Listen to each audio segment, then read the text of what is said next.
Ô, Gustavo, como é que tá esse mercado? Lá e aqui? Aqui não existe. Aqui nunca existiu ou aqui morreu? Eu acho que existiu. Claro, existe nichos, por exemplo, existe Maurício de Souza. Não, tudo bem, mas não tô nem falando trabalha para ele. Não tô nem falando desses grandes, a Marvel disse, mas em geral, tá? Independente, editoras.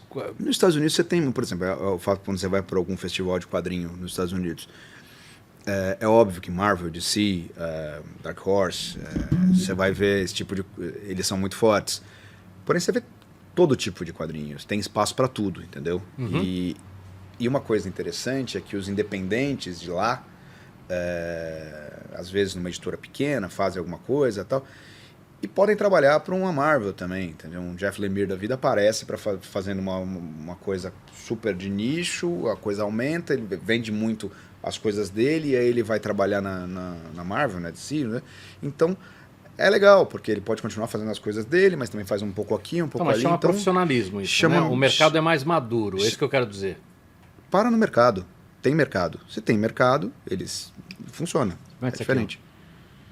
Eu não aguento mais, Cava. Obrigado. Eu vou já, mas... Tá bom. Tá? E aí, mas eu tô bem aqui. Tá, mas me responde. Aqui nunca teve ou morreu? Cara, na minha geração... eu tenho pra minha geração... Eu tava falando isso com... Acho que foi com o Batistão que eu falei sobre isso. Então, esse mercado, sim, existia. Não. Mas você tá falando de charge. Mercado de charge, Não. caricatura. Tudo bem. Mesmo tirinhas, né? Tirinhas... Existia um mercado ainda Mas quem pequeno. fazia tira não ganhava dinheiro. Nunca ganhou. Já quem fazia charge, ilustração, caricatura, podia ganhar dinheiro. Assim, você tinha... Sempre se pagou muito mal tira no Brasil. Tudo bem, mas no volume algumas pessoas ganhavam. Porque o que acontecia? Esse cara fazia... Vou dar um exemplo idiota, tá? Você vai dar um exemplo que vai encaixar nos Estados Unidos, não no Brasil, vai. Não, tudo bem, vamos lá. Eu conheço caras que o cara cobrava R$100 a tira, o que é um absurdo de ridículo de baixo. R$100. O cara fazia uma tirinha. E ele fazia lá uma por dia, só que essa mesma tirinha ele vendia para 200 veículos. Mas no Brasil você conhece alguém que vendia para 200 veículos? Eu conheço. É? Nós estamos falando de poucas pessoas, não quero falar o nome, tá? Mas depois você me conta, quero os contatos. Nós estamos falando de poucas pessoas. E aí, esse cara ganhava dinheiro. Eu falo assim, ganhava o que merecia? Não. Mas esse cara vivia disso. O que acontece é que esses 200 veículos viraram meia dúzia que também não tem mais... Enfim. Ele ganhava 100 por mês ou 100 por tira? 100 por tira. 100 por tira é ótimo se fizer para 200 lugares. Por isso que eu tô te falando. É espetacular, por exemplo. Por isso que eu tô te falando. Quando ele morreu um dia depois da tira, né? Uhum. Ou no dia da última tira. Ele tava, na época, ele publicava em 2000... Eu não lembro o número exato, mas 2.000 caquerada. 2.000 caquerada vezes 100 por dia. Então, por isso que eu tô te falando. Espetacular. Mas nós estamos falando de pouquíssimas pessoas. Sim. Eu, inclusive, não conheço... Eu conheço algumas das pessoas melhores de tira do Brasil que não publicavam em todos os lugares. Tá bom, esquece isso pra gente não falar o nome aqui. Tá. Mas assim, tira tinha um mercado, charge tinha um mercado. A gente pode dizer que até que era ordinário, mas tinha um mercado. Não, a charge, a ilustração, a caricatura era profissa mesmo. Agora, a minha sensação, o que eu estava falando com o Batistão, é que, aí pode ser uma baita coincidência ou não, o mercado de quadrinhos, ele era inexistente quando o papel era forte. Você tinha editora, você tinha, enfim, quando existia um mercado de papel aqui, revista, jornal e tudo mais, e quando esse mercado começou a morrer e virar digital, né, porque esse mercado desapareceu, hoje é digital. Os independentes a gente passou a ter... Por mais que você fale assim, pô, esse mercado não existe no Brasil, a gente tem muita gente lançando coisa independente legal no Brasil. Não, lançando, a gente tem gente espetacular. Mas isso a minha sensação é que isso é já dessa época do digital, entendeu? Vamos lá, quantos anos isso começou a acontecer com mais profundidade no Brasil? Eu acho que não é nem o digital, Cava. A digital, claro, ajuda muito, mas tem a facilitação... Não do digital como, vou ler no celular. Não é isso. Assim, divulgação, até o fato de que... Você poder, por exemplo, o que você está vendo, qualquer gibi meu que você está vendo, a única coisa que não foi feita em casa é a parte da gráfica que foi impressa. Ele chega o arquivo pronto. Você lembra de Pestap, você lembra de como era fazer um livro. Mas a facilitação de se fazer... Mas eu acho que não é só isso não, cara. Eu acho até... Aí, achismo total, tá? Tô tirando isso do bumbum. Eu acho até que o fato... de você não ter mais para quem vender, fez com que as pessoas falassem, cara, eu não tenho mais opção, eu vou ter que ir para independente.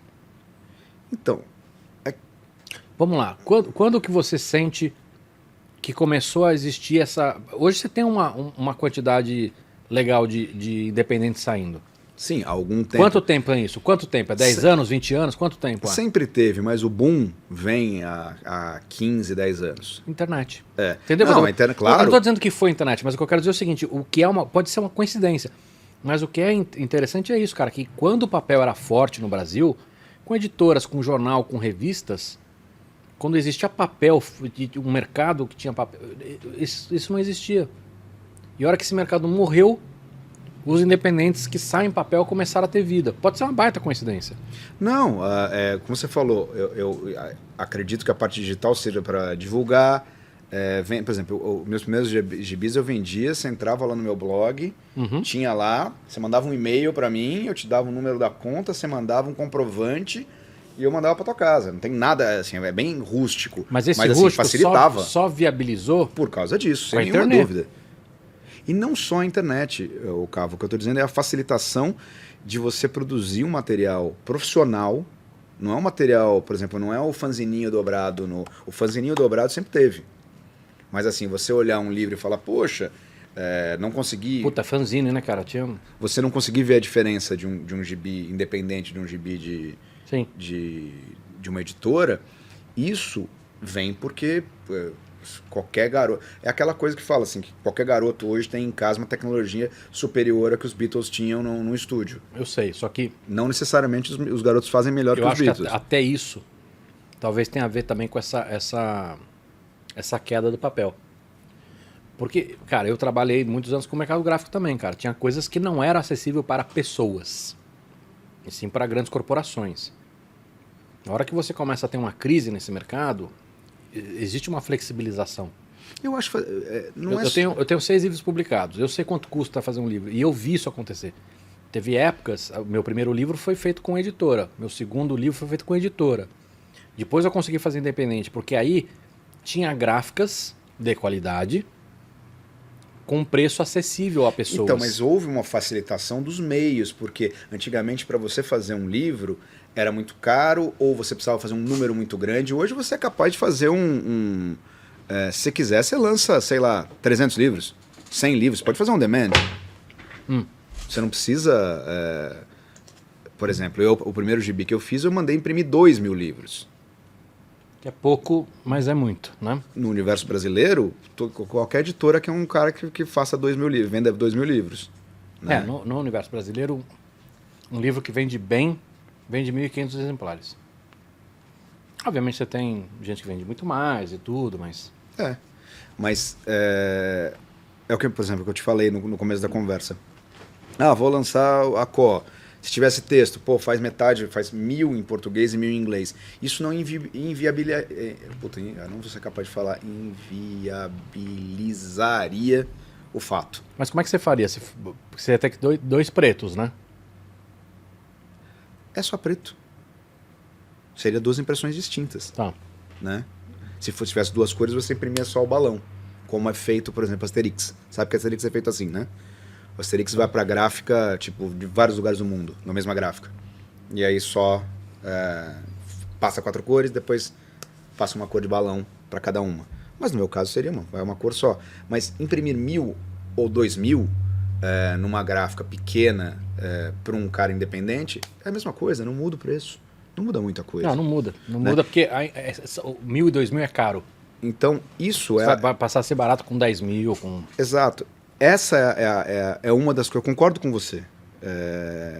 Quando o digital passou a ser uma facilidade, qualquer pessoa ter um celular que faz mais que o computador que a gente tinha há 20 anos, isso ficou mais fácil. Mas assim, pelo menos para mim, eu enxerguei isso quando eu vi o fato de fazer em casa ficava fácil, entendeu? Uhum.